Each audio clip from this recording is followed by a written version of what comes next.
The desert was quiet. Too quiet, the aliens thought, with smug antennae twitching like aristocrats sniffing cheap wine.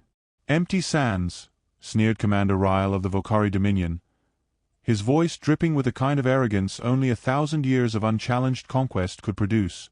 "Not even vegetation dares to grow here. Primitive world. Pathetic." His entourage laughed, or at least produced the buzzing, croaking, hissing equivalents. A dozen alien species gathered around him in gleaming armor, the supposed conquerors of yet another low-value planet. They had chosen Earth's deserts as their landing zone to prove a point. To show humanity, those fragile mammalian bipeds, that resistance was laughable. To show the galaxy that humans had no weapons, no armies, no real claim to survival.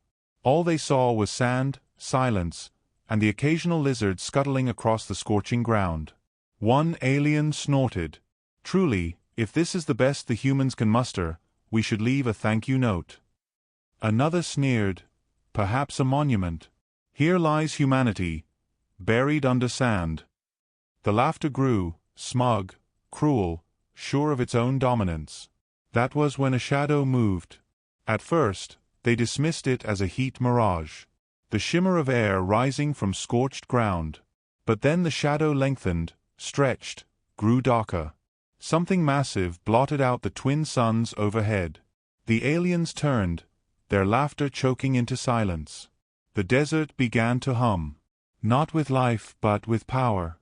A vibration rippled through the sands, rattling their armored boots, sending lizards scurrying for burrows.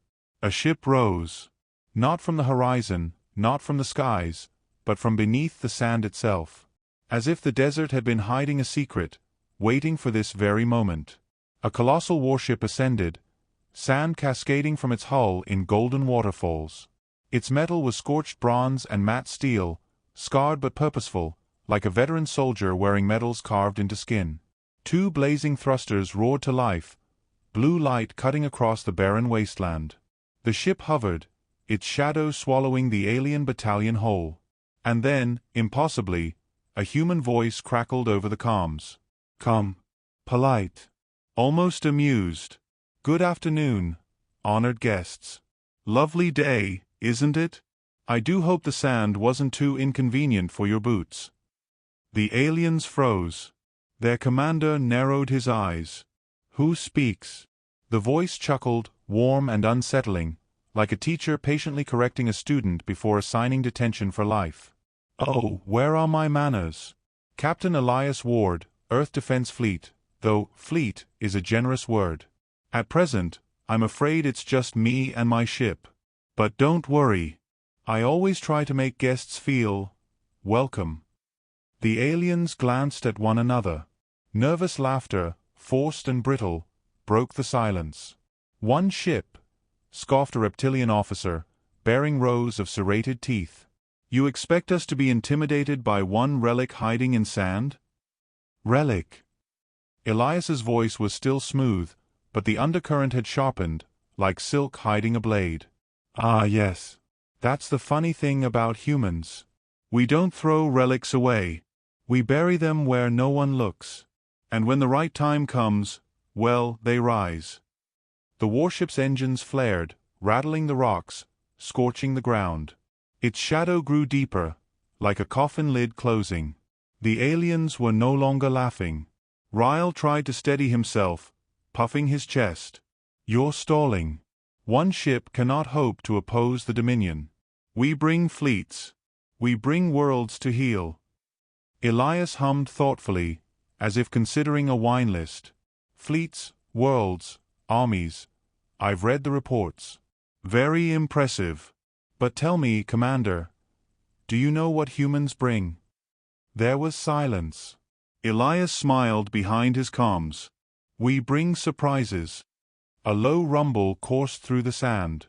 The aliens shifted uneasily. It was not the ship. It was the ground itself, alive, trembling. And then, across the dunes, more shadows moved. At first, small, unthreatening. Metal humps rising from the sand like buried fossils.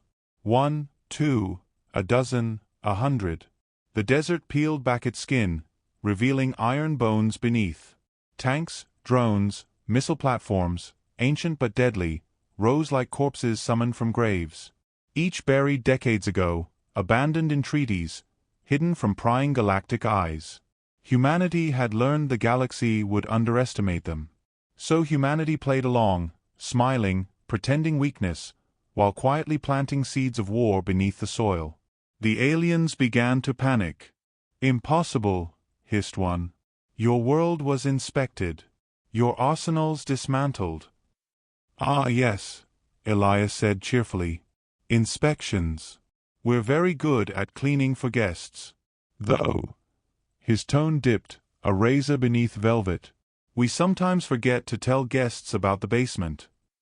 The buried war machines came alive, engines coughing dust, missile bays opening like yawning mouths. The sky filled with contrails, targeting locks painted red dots across alien armor. Ryle's soldiers raised their weapons, but their hands trembled. Their commander's voice cracked as he shouted, "You wouldn't dare." Elias's reply was silk. "Commander, my species invented the phrase, 'wouldn't dare.' We just never meant it." The first missile streaked skyward, slamming into the Dominion's forward transport with a flash brighter than the sun's. The explosion echoed across the desert, a rolling thunder that sent sandstorms spiraling. Alien soldiers broke ranks, some firing wildly, others scrambling for cover. But cover did not exist. Not against the desert itself. From behind dunes, camouflaged railguns unfolded like desert flowers blooming. From beneath rocks, swarms of drones scattered, their wings buzzing like locusts, blotting out the sun. The Dominion had come expecting a lamb. Instead, they found wolves dressed in patience. Elias's voice cut through the chaos, calm, amused, but with iron beneath. "A polite reminder, my dear guests. You walked into our home. And humans, we don't take kindly to uninvited guests." The battlefield burned. Alien armor melted under concentrated strikes. Their fleet above scrambled to respond, but jamming signals cut communications. One by one, Dominion ships flickered out, EMP bursts frying systems, leaving them blind, deaf, adrift. In minutes, the mighty conquerors were reduced to prey. Commander Ryle staggered, dust covering his polished armor. His soldiers lay broken around him. He stared at the hovering ship, the human's relic, and for the first time in centuries, felt fear. He activated his comms, voice shaking. "Stop. Enough. State your terms, human." Elias paused. Then, softly, dangerously, "Terms." The silence stretched, suffocating. Then Elias laughed, gentle and terrible. "Commander, you misunderstand. This isn't negotiation. This is demonstration." The ship's cannons aligned, humming with power. "The galaxy has mocked us long enough. They call Earth empty, fragile, weak. They forget, we are the species that turned deserts into gardens, storms into power, stars into stepping stones. You thought you saw emptiness here? No. You saw patience." The Dominion fleet above detonated, chain reactions tearing through their formation like fire through dry grass. The night sky lit up with blossoms of flame. Elias whispered, almost tender, "And patience, Commander, is the deadliest weapon we own." By dawn, silence returned to the desert. The sands were littered with scorched metal, shattered fleets, and the ashes of arrogance. Only one Dominion ship limped away, its engines stuttering, carrying the story back to the galaxy. Carrying the warning. Humanity had risen. And somewhere deep in the shadows of his ship, Elias Ward poured himself a cup of coffee, took a slow sip, and smiled. "Not bad," he muttered. "Could have used more sugar, though."